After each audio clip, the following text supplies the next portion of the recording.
Hello friends, তো আজকে একটা বেশ ইন্টারেস্টিং রেসিপি হচ্ছে এগ কোফতা কারি। তো আমি ফার্স্টে 6টা ডিমকে সেদ্ধ করে সেটাকে ভালো করে একটা মিক্সিং বোলে গ্রেট করে নিয়েছিলাম।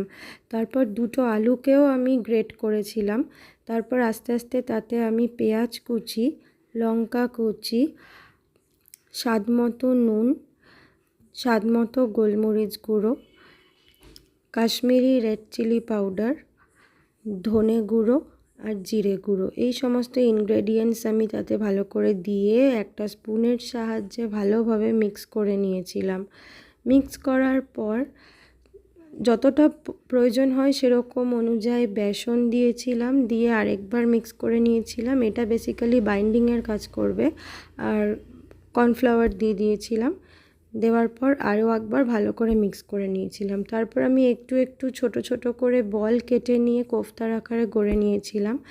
তারপর একটা ফ্রাইং প্যানে তেল গরম করে, সাদা তেল অবভিয়াসলি, গরম করে লো টু মিডিয়াম ফ্লেমে আস্তে আস্তে গোল্ডেন ফ্রাই করে এপিট ওপিট করে ভেজে নিয়েছিলাম কোফতাগুলো। তো আস্তে আস্তে ভাজতে হবে যাতে ভেতরটাও সেদ্ধ হয় প্লাস বাইরেটাও বেশ ক্রিস্পি হয়। তো এইভাবে আমি ভালোভাবেই কোফতাগুলো ভেজে নিয়েছিলাম, দেখতেই পাচ্ছ। তারপরে একটা কড়াইতে সর্ষের তেল গরম করে তাতে কিছু গোটা গরম মশলা দিয়েছিলাম। দেওয়ার পর সেটাকে 5-6 সেকেন্ড মতো একটুখানি ফ্রাই করে আমি রসুন কুচি দিয়ে দিয়েছিলাম। রসুন কুচিটাকে একটু ফ্রাই করে নিয়ে একটা বড় সাইজের পেঁয়াজকে কুচিয়ে আমি দিয়ে দিয়েছিলাম ফ্রাই করার জন্য। পেঁয়াজটাও ভালো করে ফ্রাই হয়ে যাওয়ার পর আমি দিয়েছিলাম 1 টিস্পুন মতো আদা বাটা। আদা বাটা দেওয়ার পর সেটাকে ভালো করে মিক্স করার পর একটা পেস্ট দিয়েছিলাম, যেটায় টমেটো পেস্ট আছে, লঙ্কার পেস্ট আছে আর রসুনেরও পেস্ট আছে। তো দিয়ে ভালোভাবে আমি কষিয়ে নিয়েছিলাম। আস্তে আস্তেই কষিয়ে নিয়েছিলাম। যখন একটু নিচটা ধরে যাচ্ছিলো তো জল দিয়ে দিয়ে ওটাকে ভালোভাবে আমি কষিয়ে নিয়েছিলাম। তেল ছাড়ার পর আমি গুঁড়ো মশলা দিয়েছিলাম, নুন, হলুদ গুঁড়ো, কাশ্মীরি রেড চিলি পাউডার আর জিরে গুঁড়ো, ধনে গুঁড়ো দিয়ে আবারও আমি ভালোভাবে ওটাকে কষিয়ে নিয়েছিলাম।